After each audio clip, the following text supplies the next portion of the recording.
Welcome to our biweekly convivium meeting. My name is Jim Ginther. I am the Associate Director for the Center for Medieval Studies, and I also have an appointment at the University of St. Michael's College in the Faculty of Theology there. It's my pleasure to introduce today our speakers. I want to begin with our land acknowledgement.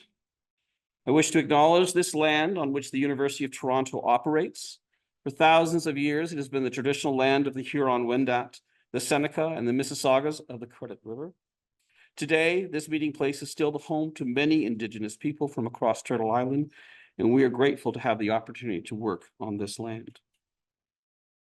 This research is part of a larger interdisciplinary lab that is housed here at U of T called Hidden Stories, New Approaches to the Local and Global History of the Book. And the Hidden Stories team investigates how the materiality of books, anchored principally in the phenomenal collections of the Thomas Fisher Rare Book Library here, help us see more clearly the movements and networks that connected people, objects, and ideas across the global pre-modern world. As you see, there is really quite a broad range geographically and chronologically. And my own research area, Global Judaica, focuses on Jewish books in the medieval and early modern Mediterranean. And I have a number of different projects going. What I want to talk about today is one of them, which focuses on one particular manuscript here in Toronto. I should emphasize that this research is very preliminary. So in the following minutes, I will raise many questions and I will answer few of them. My goal is to gesture to the directions where I think my research is going. What I want to do is start by introducing some of the pieces of the larger context that I think we kind of all need to be familiar with to understand what is so puzzling about this manuscript. Let's begin with a basic question, what is the Mishnah? The Mishnah refers to a corpus of texts which emerged from the oral tradition of a group of Jewish intellectual elites spanning the first 2 centuries of the Common Era or so, whom we can call rabbis, the rabbis. The Mishnah is actually one piece of a larger body of Jewish texts from late antiquity, which I'll refer to under the umbrella of rabbinic literature. And it's also called oral Torah, a term from the period itself. The Mishnah is organized into 6 orders. Each order contains a number of smaller units, which are called tractates. There's 63 of them. In total, it comprises about 200,000 words of text. Its form is, for the most part, presented as a kind of transcript of rabbinic discussions, often aligned loosely to the Hebrew Bible as a kind of commentary or explanation. That's sort of the most simplified to the point of being almost oversimplified. This is just a really interesting visualization, which you can't really see the labels, but this is a map of every quotation from the Hebrew Bible keyed to its location in the Babylonian Talmud. So you can see like which parts get quoted in which places. So the Mishnah, as I said, begins and then is expanded, continued to be discussed, studied and expanded over the following 2 or 3 centuries, accruing a larger accompanying collection of commentary that came to be known as the Gemara. The Gemara itself exists in 2 main recensions, one associated with the Rabbinic Academy in Babylonia, so it's called the Babylonian version, the other in Byzantine Palestinian version. So together, the Mishnah plus one or the other Gemaras is known as the Talmud, Babylonian Talmud, Mishnah plus Babylonian Gemara, Palestinian Talmud, meaning Mishnah plus Palestinian Gemara. Okay, that's about as much as you need to know about the Mishnah for now. But how did the material form of the Mishnah emerge? In other words, how do we have the text of the Mishnah that we have it today? This question we actually can't answer. It's clear that the Mishnah sees itself as an oral tradition. In fact, in many places, it even forbids the transmission of rabbinic teachings in written form, right? As you see in this example, right, a rabbi goes and sees somebody reading part of the oral tradition from a written a book, probably a book roll, and says, this is forbidden to you. Matters which are said orally must be transmitted orally. Matters in writing transmitted in writing. So the form of the book roll or scroll is reserved for the text of the Hebrew Bible. Occasionally, rabbinic literature does reference the use of a pinkas, a loan word from the Greek pinax, a kind of notebook or small writing tablet to record rabbinic teachings. But in those cases, these pinkasim are intended only as personal mnemonic devices to aid in the memorization and oral recitation of rabbinic texts, rather than as public permanent forms of the text themselves. Indeed, we have no physical manuscript evidence for the transmission of the Mishnah, or really any text of rabbinic literature in any form, scroll or codex, from its origins in late antiquity until the Middle Ages. Period. So let me turn now to the state of affairs with the study of the beginnings of Jewish book culture after late antiquity. Up until now, the earliest examples that we have of medieval Jewish books are a cluster of manuscripts of what are called Masoretic Bibles. These are, as you see, massive luxury manuscripts containing the entirety of the biblical text with vowels, accents, cantillation markings, divisions between the verses. In other words, all things which had previously been transmitted in oral tradition and not written down in the scroll or book roll, accompanied by an abbreviated textual apparatus, which is called the Masorah, that calls attention to various textual, orthographic, and scribal conventions. This work is attributed to a group of Jewish scholars called the Masoretes, because they're responsible for the creation of the Masorah. It seems that they aimed to solidify and formalize the transmission of the biblical text, but we know very little about them. We just call them the Masoretes because they're responsible for the Masorah. We don't know really even what they call themselves. We don't know who they are. We have the names of a handful of them, and we guess that they probably worked around the 7th to 8th centuries in both the land of Israel, Byzantine Palestine, and Babylon. The oldest surviving dated or datable Masoretic codices, as you see, are from the first decades of the 10th century. Interestingly, the earliest, which is the one on the left, which is today in Russia, dated to 916 CE, has what is called Babylonian vocalization or Babylonian notation, meaning the vowels are on top of the letters and not under them. Just put a pin in that. We'll come back to it later. With the exception of that one, all of the remaining Masoretic Bible codices that we have, to the extent that we can place them geographically at all, are attributed to Egypt or Palestine. So if we were to sketch out a kind of timeline of Jewish book history based only on the surviving material evidence that can be dated, it would look something like this. Book rolls from the Second Temple period, Dead Sea Scrolls, famously. Then a big gap spanning the rest of late antiquity and the early Middle Ages, and then Masoretic Bibles from the beginning of the 10th century. And then once we get into the rest of the medieval period, 11th, 12th century, then we start to see material documentation of rabbinic literature and the whole Jewish literary canon, the prayer book, the Passover, Haggadah, the Talmud, biblical commentary, etc. However, if you know anything about Jewish history, this should be somewhat confusing, because this period from the end of late antiquity to the beginning of the Middle Ages, this big gap in material evidence, is precisely the period of great Jewish literary creativity, and in fact, the period in which the vast majority of these texts were composed. The Talmud, the prayer book, the Haggadah, took their shape textually in that period between the, let's say, the 4th through 7th centuries. So this is a big question. And the turning point that I want to kind of pin in our timeline is scholars generally date the canonization of the Talmud to somewhere around the 5th or 6th century CE, and then begins the period of Jewish history known as the age of the Geonim, or the Geonic period.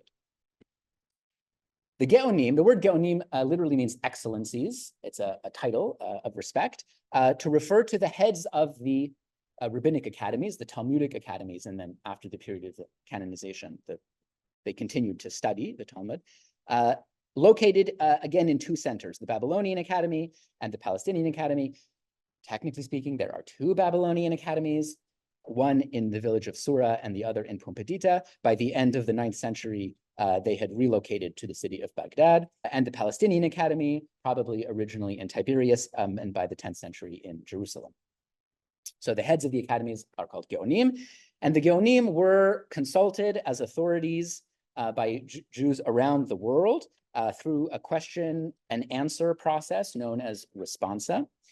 They were the ones who compiled the first handbooks of Jewish law. They codified the cycles and texts of Jewish liturgy and prayer.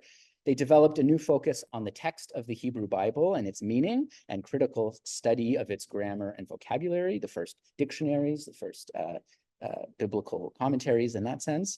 And they were the first to articulate the theological and philosophical frameworks of rabbinic Judaism, generally speaking.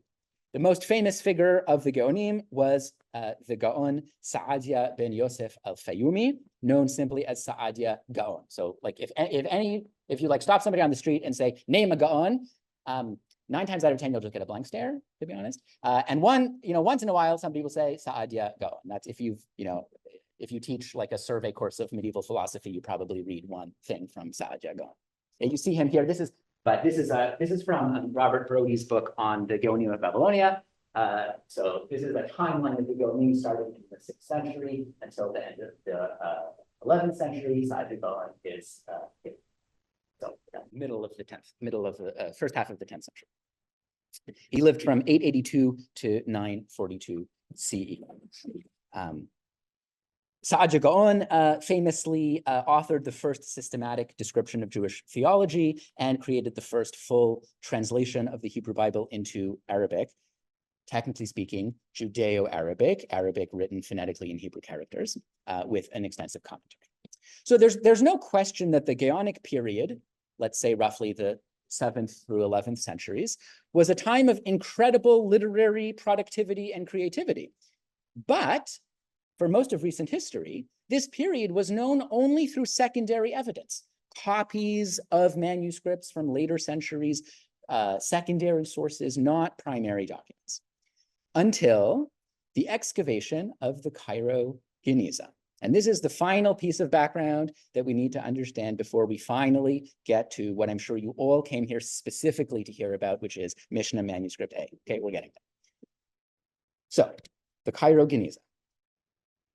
The Hebrew word geniza literally means hiding away, and it refers to an ancient Jewish practice of disposing of sacred texts by removing them from public access, usually by burial.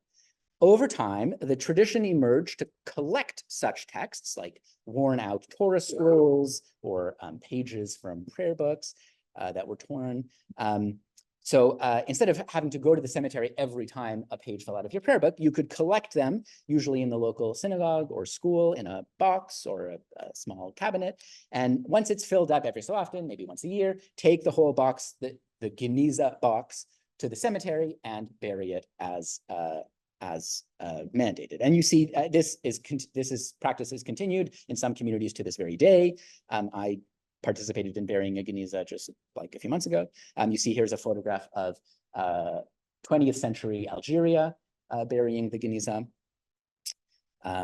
So that's in theory how Geniza is supposed to work. However, in medieval Cairo, two unusual things happened. First, the Jewish community, mostly of one particular synagogue, which is now known as the Ben Ezra Synagogue in the old city of Fustat, in the center of Old Cairo, developed the practice of putting into their Geniza not just old sacred texts like Bibles and prayer books, but any kind of text, any written document, from personal letters to business receipts, to grocery lists, to love amulets, to drafts of personal treatises.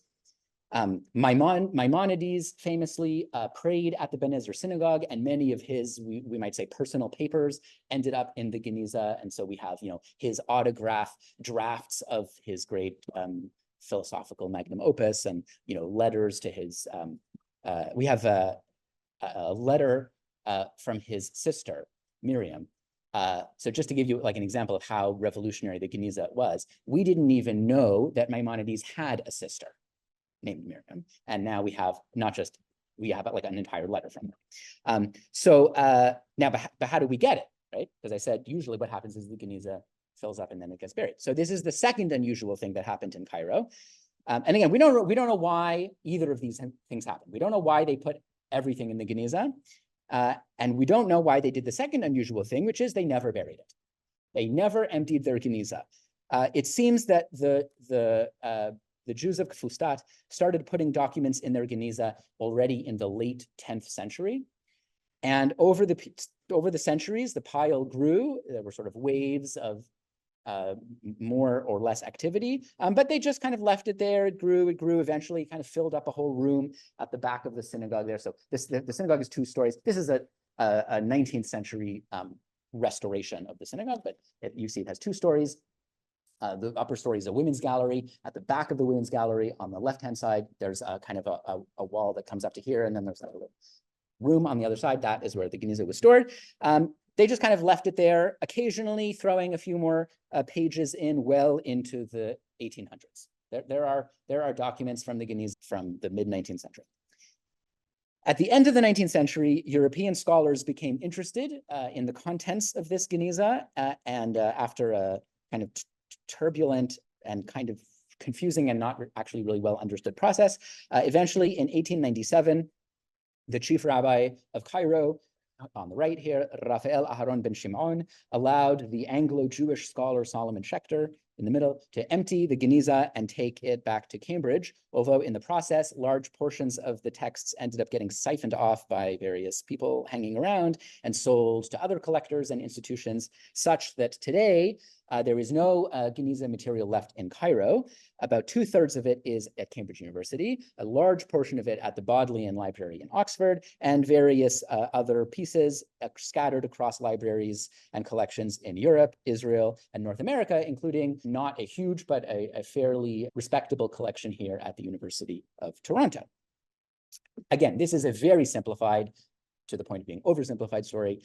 An online database today has digitized the Cairo Geniza so that its entirety, which we don't really know, somewhere in the ballpark of 500,000 fragments, manuscripts or manuscript fragments, is freely available online. You can sit in your pajamas and browse the entire thing. Now, what was in the Cairo Geniza? We do not have time to get into the many aspects of Jewish studies, and really actually generally the study of the medieval world, that were completely revolutionized by the documents of the Geniza. Again, I could tell you many interesting examples, but what I want to highlight for our purposes today is that the Geniza yielded a very significant number of Gaonic documents, mostly from the Palestinian Gaonim. They were closer. And because the Ben Ezra synagogue was affiliated with the Palestinian Academy, but also from the Babylonian academies, including copies of responsa, fundraising letters written by the Gaonim in their own hands. And you see here one extraordinary example of it, the seal of the Gaon of Humbedita, preserved on a letter that he sent sometime in the 960s to Fustat. And many manuscripts of literary, philosophical, and theological texts composed by the Gaonim, many completely unknown until now, and many manuscripts coming from periods quite close to their actual composition. So this, I mean, he basically invented an entire field of study. Indeed, some of the first publications of Geniza documents at all were studies of the Gaonic material that it preserved. This was particularly exciting to historians. And in his book on the Gaonim that I mentioned, Robert Brody's 1998 book on the Gaonim, he summarizes, and I quote, "The historiography of the Gaonic period entered a new era with the discovery of the Cairo Geniza." And one of his colleagues wrote, it would be a considerable and tedious enterprise to survey properly the vast contributions to Gaonic studies that derive from the Geniza. No other field of Jewish studies is so closely linked to it. So now, finally, the moment you've all been waiting for. Allow me to introduce Mishnah Manuscript A. Fisher Manuscript Friedberg 9001 preserves 2 leaves of a manuscript of the Mishnah from the Cairo Geniza, of which there are some 34 other folios preserved in other Geniza collections in England, Russia, Israel, and the United States. In fact, the Toronto leaves match a group of leaves in Oxford to form a complete continuous choir. And not just any choir, but if I say so myself, the most important choir of the manuscript, which is its last choir, including the colophon, the scribal signature. And you see here a reconstruction of that choir by Judith Olshavy-Schlenger. In the 1930s, before the Toronto fragment had come to light, so just looking at the Oxford fragments, the scholar Paul Kahle labeled this manuscript, Mishnah Manuscript A, out of 5 important early codices of the Mishnah that he labeled A through E. So there's Mishnah Manuscript A, B, etc. Now, I said the Toronto fragment had not come to light at that time. So in the 30s, when Kahle was writing, he guessed, he had no tools to assess the age of this manuscript. So he just guessed and he wrote, I quote, "Unfortunately, there is no piece of the fragments of manuscript A dated, but there is scarcely a doubt that we have before us texts which must have been written down at the latest in the 9th century." So he suspected that it was very, very old. He suspected it was one of the oldest, if not the oldest. That's why he labeled it A out of these 5 old codices. But because he couldn't prove the date, people didn't really take his suggestion seriously, because a 9th century manuscript, as I'll emphasize in a moment, would be revolutionary.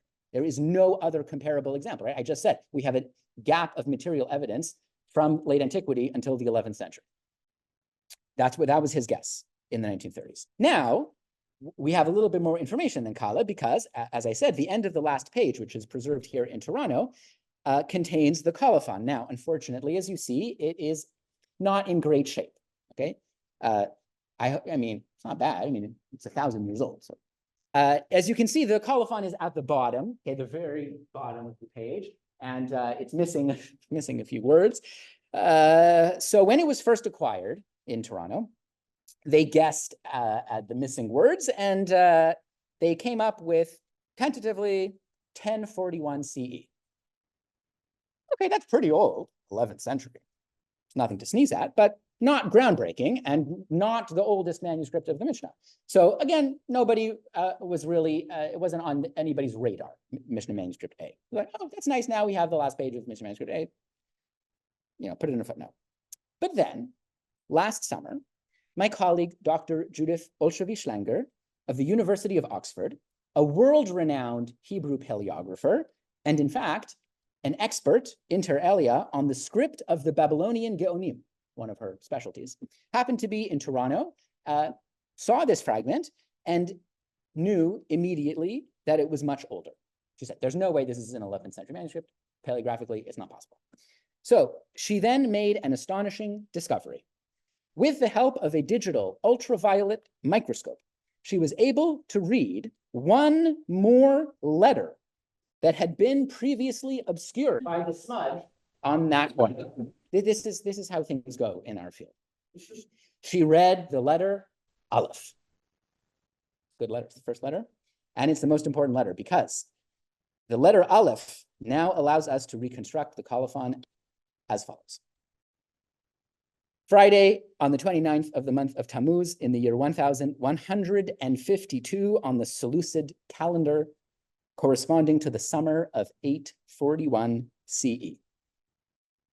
This makes Mishnah Manuscript A not only the oldest dated manuscript of rabbinic literature, but the oldest dated medieval Jewish manuscript, period. In fact, the only Hebrew book that can be definitively dated to the 9th century. There is, I should say again, technically speaking. There is one other dated Hebrew manuscript from the 9th century, also from the Geniza. It's a fragment of a ketubah, so a single page, dated to 869 CE. For comparison, there are, remember I said the Masoretic codices, there are only 12 dated Hebrew books or book fragments from the 10th century, and all of them are Masoretic Bibles. Now, let me be clear. This is a tentative dating based on a proposed reconstruction of a colophon based on one person's reading. Now, not anybody, Dr. Olshavich-Schlenger, but still. One person saw one letter. That's a small hook to hang a very big claim on. So at Hidden Stories, as part of my project, we are currently working to confirm this dating through other methodologies, including hopefully some new imaging of the manuscript and carbon dating of the parchment. I think that would really help us out. Or crash this whole theory to the ground and burn it. But in the meantime, if we can support this dating, we have a very, very important manuscript on our hands here. So in my time remaining, what I would like to do is outline some of the research questions that I think this manuscript poses that I hope to take up in the coming months, should we be able to substantiate this claim. And if not, then I'll just move on to one of my other projects.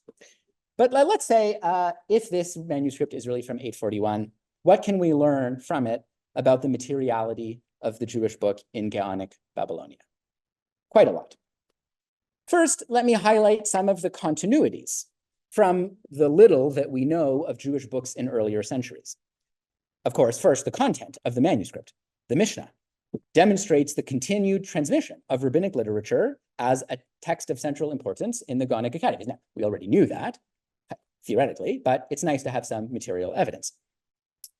The paleography is a fairly ornate and calligraphic square script. It shows no features of what Dr. Olshavich-Schlenger has identified as the documentary script that originates in the chancelleries of the Gaonic academies in the early 10th century. The style of script that they use for letters, for personal documents, for a kind of a running bookhand, semi-cursive eventually. This script is not that. It does have clear similarities to the formal scripts used in the few surviving manuscripts that have been, okay, there we go. Okay, so these are some of the few, there's a handful of others, of surviving Hebrew manuscripts attributed to the 7th, 8th, or 9th centuries. Some of these have been confirmed through carbon-14 dating. This one, Ashgar-Gilson manuscript. These are all biblical scrolls, or I should say almost all biblical scrolls. I think there's one or two rotuli biblical text. But paleographically, there's clearly a continuity between the book rolls of the, whatever we want to call this period, the 7th, 8th centuries, and the Mishnah manuscript A that might be from the 9th century.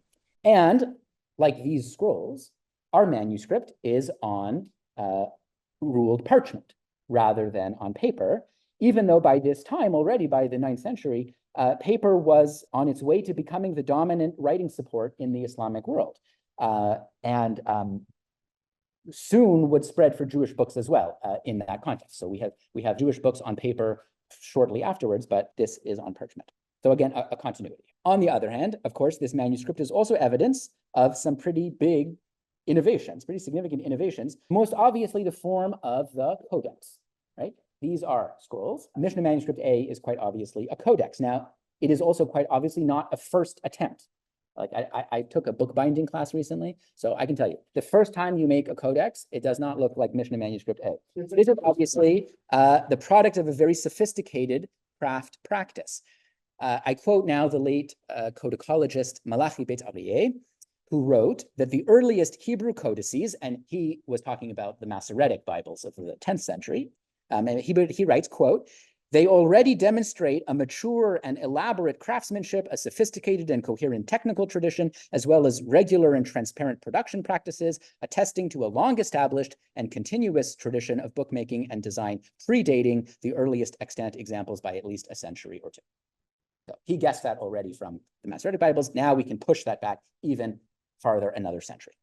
So rather than appearing mysteriously ex novo for the Hebrew Bible at the turn of the 10th century, as it might appear from the material evidence, the codex form was a technology adopted and adapted by Jews for a variety of purposes over a long period of time, one that was not developed in isolation, but that evolved within its context, which we can now, again, asterisk, assuming we can date this, confirm this dating, that we can place in the midst of what has often been called the golden age of the Abbasid Empire.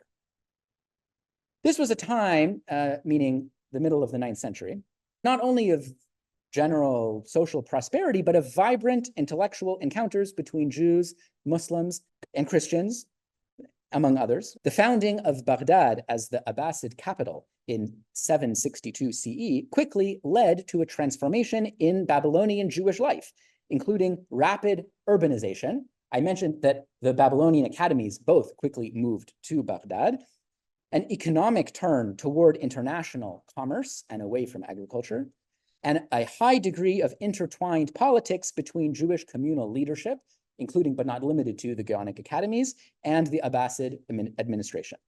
The Jewish bankers and merchants of 9th century Baghdad supported the finances of the caliph's court. The city's Jewish traders, fluent, if we believe the report of one Persian scholar, in Arabic, Persian, Greek, Frankish, Spanish, and Slavic, brought textiles, furs, spices, perfumes, and slaves from as far west as Morocco and east as China. Jewish scholars participated in the theological and philosophical discussions known as the Majalis and contributed to the great translation movement that transferred hundreds of Greco-Roman scientific and philosophical texts into Arabic via Syriac and Hebrew, and then, as we heard about earlier, eventually from Arabic into Latin and thence into the European Renaissance. We know in particular that Baghdad in the 9th and 10th centuries was an extremely bookish place, with hundreds of professional booksellers, scribes, and papermakers, with a dedicated market, Suq al-Waraqin, the bookmakers market, and many renowned libraries, both public and private, most famously the library established by the Abbasid Caliph known as the House of Wisdom, the Khizanat al-Hikmah, the Treasury of Wisdom. Any Islamicists in the room, I know this is not a picture of the House of Wisdom, okay? It's a much later image. It's from the 13th century, but it's the earliest image that we have of an Abbasid library. I think, therefore, that it is essential that we examine how this context, the context of Abbasid Baghdad, might have shaped the material forms of the early Jewish codices took shape. Let's consider, for example, the fact that the Mishnah of manuscript A is marked with Babylonian vocalization. Babylonian vocalization is one of a number of different graphic systems developed by the Masoretes for recording the vowels and accents and other oral features of Hebrew and Aramaic texts. The other main one is the Tiberian system. So if you can read Hebrew, probably with vowels, you recognize those ones and not those ones. That's because the Tiberian system eventually won out over the Babylonian system, so it's the one that's used today. Another record-breaking achievement of this manuscript, if its dating is confirmed, is that it would be the earliest dated example of the notation of Hebrew vowels of any kind. Again, by at least a century. Recent scholarship, however, has shown that the Masoretic vocalization systems evolved not only coincidentally at the same time and in exactly the same place as the development of Arabic and Syriac vocalization systems, but actually explicitly in conversation with them in Abbasid Iraq between the late 7th and 8th centuries CE. And I quote now the award-winning work of Nick Posgay. The title of his book alone deserves an award, Points of Contact, Shared Vocalization Theory Between Syriac, Arabic, and Hebrew. I don't even work on vocalization, and I'm upset that I didn't come up with that. So good. Anyway, so here Posgay writes as follows, quote, "It is impossible to achieve a comprehensive understanding of any one vocalization tradition without placing it in the proper context of its neighbors, because these traditions developed as Syriac, Arabic, and Hebrew linguists faced the shared challenges of preserving their religious recitation traditions in an increasingly Islamicized and Arabicized, but also increasingly multicultural and multi-ethnic medieval Middle East." End quote. That's his summary of it. And as Posgay illustrates, the connections between these systems are actually not in their visual or graphic aspects. In other words, Syriac and Arabic vowels don't actually look like Babylonian or Tiberian vowels. In other words, Jews, Christians, and Muslims are not copying these systems by looking at each other's books. Rather, the connections between these systems are in the theories of phonology and the terms for vocalization that underlie them, which developed in the 8th and 9th centuries. In other words, Jews, Christians, and Muslims are talking to each other about their books. It might behoove us, then, to consider the general process of codification, literally and figuratively, of sacred traditions. The parallels between, for example, the Masoretic Bibles and Quranic codices of the same period are striking, as you see. Both demonstrate a desire for increasingly monumental proportions of the book object of Scripture. Both become a new site of visual ornamentation and the display of opulence as a symbol of ritualized piety. Both display a dizzying array of new graphic signs to preserve the accuracy of the text in recitation and guide its readers or viewers through the text and its various liturgical usages. And when we turn to the field of non-scriptural literature, we see yet again a parallel transformation in this period among both Jews and Muslims. And I rely here on the work of my colleague over at York, Dr. Mark Herman, who has pointed out in a very important article that the earliest Gaonic descriptions of the oral Torah, the canon of rabbinic literature, which were written in the Babylonian academies in the 9th and 10th centuries, right, present new kinds of arguments for the authority and authenticity of the oral Torah. These arguments present it as the unaltered, continuous transmission of divine revelation, assertions which Herman argues are exactly parallel to, and in fact, related to, the juridical theorizing of their Sunni Muslim contemporaries. And again, I quote from Herman, "For theoreticians of extra-scriptural traditions in the Islamic world from the 9th to 11th centuries, the shared legacy," I think I have a quote about this. No, maybe not. "The shared legacy of late antique traditions, the shared anxiety to defend the twofold written and oral revelation, and the shared assumption of a closed legal canon led to intersecting, overlapping, and competing depictions of revelation and its transmission among both Jews and Muslims. Two teams cannot compete if they are not playing the same sport."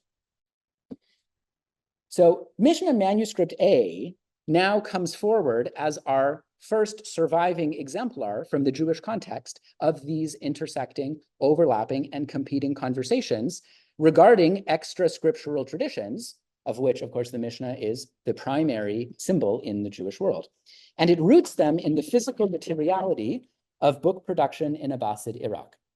It seems to me that all of these material innovations, the development of the Masorah, the various vocalization systems for both biblical and non-biblical texts, the increasingly lavish ornamentation and decoration of scriptural book objects, the canonization of rabbinic literature, once oral, into written form, and even the format of the codex itself, all of these must be understood as part of what it meant to play the same sport in Abbasid Iraq. Of course, the notion that Jewish society in the medieval world was in conversation with its surroundings is not a new idea. I don't want to claim that I'm coming up with that. But now we can see it and we can locate material evidence of it happening significantly farther back in time and not confined as before in our earlier examples to scripture or biblical texts, but something happening in the center of Gaonic rabbinic culture, quite possibly at the Gaonic academies themselves, evolving in this very moment. So I want to raise the further directions that this research points us to, which is the possibility of using Mishnah Manuscript A as a paleographic and codicological model of 9th century Jewish book culture that might serve as a point of comparison to help us date or localize other manuscripts. As you see here, we do have other manuscripts, similar Jewish books, mostly, but not exclusively from the Geniza, also from other collections, which share paleographic similarities, which share Babylonian vocalization, which have been hypothesized as coming from the 10th or even 9th centuries. But up to this point, we've had nothing concrete to compare them to from this period, other than the somewhat anomalous corpus of Masoretic Bibles. And so this dating has been really unanchored and kind of very hypothetical. So again, Malachi Beit Aryeh, talking about this manuscript. This is a manuscript of the Sifra, which is a sort of early Gaonic collection of Midrashim with Babylonian vocalization on parchment, which he hypothesized was produced in the 9th century and would seem to be the earliest Hebrew codex that has survived in its entirety. I'm particularly interested in one other manuscript that happens to be here in Toronto, Coincidentally, it did not travel on the same route as Mishnah Manuscript A, but it just so happens. We have another manuscript here in Toronto. I got to see it earlier this week. Friedberg 3002. This is a copy of Halachot Psukot, a Gaonic abridgment of Talmudic halacha acquired by Solomon David Sassoon in Yemen in 1911. Unfortunately, it's missing its beginning and end. So if it had a colophon, it's long gone. It is on parchment. It is also vocalized partially with Babylonian vocalization. And it also has long been suspected to have been written around the turn of the 10th century, maybe even earlier. Further codicological and paleographic comparison with Mishnah Manuscript A, I mean, even some scientific analysis of the parchment might be able to support that. While I was looking at it on Wednesday, I noticed something particularly intriguing, which is the quires are numbered with quire signatures in Arabic script, as you see. Something that essentially all but confirms the involvement of Muslim bookbinders in the creation of this manuscript, and presents, thus, yet another glimpse into the kinds of intersecting conversations that I've proposed the study of the pre-modern book as a material object can offer us. So I will stop here. Thank you for your attention. I look forward to your feedback.